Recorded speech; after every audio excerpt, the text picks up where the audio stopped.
అమెరికాలో కాల్పుల ఘటన మరోసారి కలకలం సృష్టించింది. ప్రతిష్టాత్మక హార్వర్డ్ విశ్వవిద్యాలయంలో క్యాంపస్లో గుర్తు తెలియని దుండగుడు కాల్పులకు పాల్పడ్డాడు.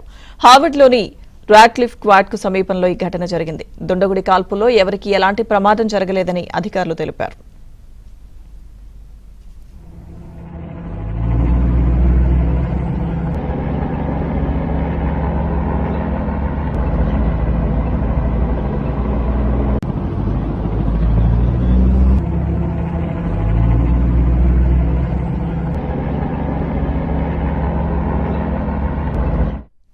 సైకిల్పై వచ్చిన ఓ దుండగుడు మరో వ్యక్తిని లక్ష్యంగా చేసుకుని కాల్పులు జరిపినట్టు తెలుస్తోంది.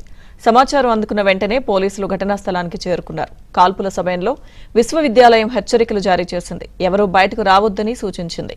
అప్రమత్తంగా ఉండాలని, ఏవైనా అనుమానాస్పద కార్యకలాపాలు జరుగుతున్నట్లు గుర్తిస్తే వెంటనే తెలియచేయాలని పోలీసులు విజ్ఞప్తి చేశారు. దుండగుడి కోసం పోలీసులు గాలింపు చర్యలు మొదలుపెట్టారు.